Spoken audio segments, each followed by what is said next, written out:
పెద్దలకి ముఖ్యంగా మాణిక్యరావు గారికి నమస్కారం అండి. నమస్కారం మేడం. మాట్లాడండి మాణిక్యరావు గారు. పవన్ గారు. మేడం నిజంగా నా హృదయపూర్వక మీకు నేను ధన్యవాదాలు తెలుపుకుంటున్నాను మేడం. నిజంగా నేను ఆ బాధలో ఉన్నప్పుడు మీరు నాకు ఎంతగానో ధైర్యాన్ని ఇచ్చారు. టీడీపీ పార్టీ ఆ కమిట్మెంట్ కానీ ఆ పార్టీ పట్ల కేడర్ పట్ల కార్యకర్తల పట్ల ఉన్నటువంటి ఆ కేరింగ్ నేను నిజంగా మర్చిపోలేను మేడం. ఎప్పటికీ మీరు నాకు ఒక మాట అన్నారు, ఖచ్చితంగా మీకు పార్టీ అండగా ఉంటుంది, మేము అండగా ఉంటాం, అర్ధరాత్రి అపరాత్రి అయినా నీకు ప్రాబ్లం ఉంటే కాల్ చేయండి అని చెప్పేసి మీరు ఎంతగానో ఒక తల్లిలాగా మీరు చెప్పారు మేడం.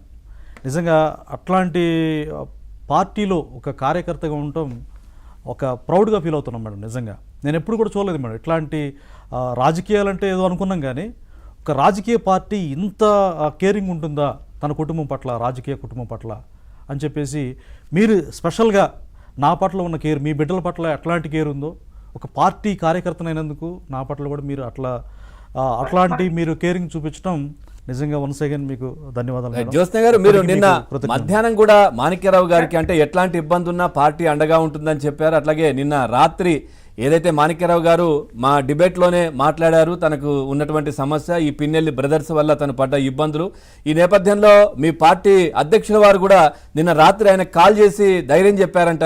సో లోకేష్ గారు కూడా ట్వీట్ చేశారు ఈ అంశానికి సంబంధించి. రైట్, మాట్లాడండి జ్యోత్స్న గారు. పవన్ గారు, ముఖ్యంగా అయితే మాణిక్యరావు గారికి ఒక విషయం చెప్తానండి. మనందరం కుటుంబ సభ్యులు.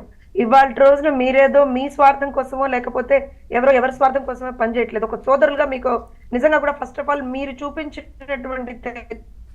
మీరు చూపిస్తున్నటువంటి ఒక పోరాట పటిమకి ఒక సోదరిగా మీకు నిజంగా నా నమస్కారాలండి. ఎందుకనంటే మేం చేసేది ఏముంటుందంటే ఒక చిన్న మాట సాయం అంతే, కానీ మీరు అక్కడ ప్రత్యక్షంగా ఆ సమయంలో అక్కడ నిలబడి పోరాడగలిగారు చూసారా, అది కేవలం నేను మళ్ళీ చెప్తున్నానండి, ఎక్కడా కూడా ఎవరి స్వార్థం లేదు.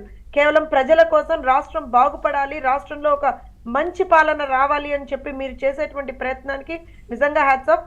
ఇప్పుడే కాదు, ఎప్పుడైనా సరే మేం బ్రతికున్నంత కాలం, తెలుగుదేశం పార్టీ ఉన్నంత కాలం, మీలాంటి వాళ్ళు ఎంతో మంది పార్టీకి ఇలానే అంటే ఇంతే కమిటెడ్ గా వర్క్ చేస్తున్నంత కాలం ఎవరికి ఎక్కడ ఏ విధమైనటువంటి ఒక ఇబ్బంది కావచ్చు, విపత్తు కాదు రాదండి. మనందరం కుటుంబ సభ్యులం. కుటుంబంలో ఎవరికి ఏ బాధ కలిగినా, ఇసుమెత్తు కూడా బాధ కలిగినా సరే అందరం ఒకరికొకరు భరోసా ఇచ్చుకొని వాళ్ళందరం కూడా మనందరం కలిసికట్టుగా ముందరికెళ్లాల్సినటువంటి సమయం ఇది. మీరు మళ్ళీ చెప్తున్నాను, ఎక్కడా కూడా ఏ విధమైనటువంటి ఇబ్బంది పడకండి. పార్టీ ఉంది, పార్టీ అధినాయకుడు మనందరికీ తోడుగా, నీడగా, భరోసాగా చంద్రబాబు నాయుడు గారు ఉన్నారు, నారా లోకేష్ గారు ఉన్నారు, పార్టీ శ్రేణులందరూ కూడా మీకు భరోసాగా ఉన్నారు. ఎక్కడ ఏ విధమైనటువంటి ఇబ్బంది లేదు. బట్ ఒక విషయం నంబూరు శేషగిరిరావు గారు కావచ్చు, మాణిక్యరావు గారు కావచ్చు, ఒక నిమిషం పవన్ గారు, వీళ్ళిద్దరు అంటే నేను రెండు పేర్లు ఎందుకు మెన్షన్ చేస్తున్నా అంటే, ఆ రోజున జరిగినటువంటి దారుణం కళ్ళారా చూసిన తర్వాత కూడా ఎక్కడ ఒక్కడుగు కూడా వెనక వేయలేదండి. వీళ్ళు ఒక్కడుగు వెనకేయకుండా, ఇంకా మాణిక్యరావు గారి కుటుంబ సభ్యుల మీద కదా దాడి జరిగింది, అయినా సరే ఒక్కడుగు వెనక్కేయకుండా తెగించి పోరాడారు చూసారా, అది సార్ తెలుగోడి పటిమ, పోరాట పటిమ. అదండి తెలుగోడు. తెలుగుదేశం పార్టీ అనేటువంటి ఒక మాట కూడా పక్కన పెట్టండి. తెలుగోడి పౌరుషాన్ని వాళ్ళు అంటే రాష్ట్రం కోసం, నేను అనేది అది, రాష్ట్రం కోసం, రాష్ట్రం బాగుపడాలి అని చెప్పేటువంటి ఒక తపన కోసం ఇవాళ రోజున వాళ్ళు అంత పోరాట పటిమ కనిపించారే. అవతల ఉన్నటువంటిది రాక్షసులని వాళ్ళకి తెలియదండి. పాపం రాక్షసులతో వాళ్ళు పోరాటం చేస్తున్నారు.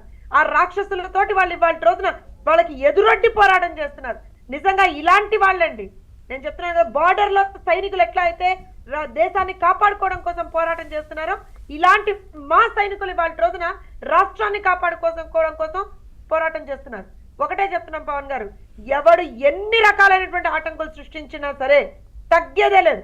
ముఖ్యంగా తెలుగుదేశం పార్టీ కార్యకర్తలుగా మేము ఒకటే అనుకుంటామండి, రాష్ట్రం మా పుట్టుక అంటే తెలుగుదేశం పార్టీ పుట్టుకే ప్రజల కోసం. తెలుగుదేశం పార్టీలో పసుపు కండువా కప్పుకొని కూర్చున్నటువంటి ప్రతి ఒక్క తెలుగుదేశం పార్టీ కార్యకర్త అనుక్షణం, ప్రతి క్షణం, ప్రతి నిత్యం ప్రజల కోసం పనిచేస్తాడు. అలాంటి పని చేసేటువంటి ఒక కార్యకర్తకి ఉండేటువంటి ధైర్యం ముందర ఎవ్వడు ఏమీ చేయలేడండి. పిన్నెల్లి కాదు కదా, పిన్నెల్లిని కన్నా వాళ్ళ తల్లి తండ్రి వచ్చినా సరే ఎవరు ఏం చేయలేదు. ఇది మాత్రం రాసి రైట్. మాణిక్యరావు గారు ఫైనల్ గా కంక్లూడ్ చేయండి సార్. ఇప్పుడే పరిస్థితి ఇలా ఉంటే ఇక రేపు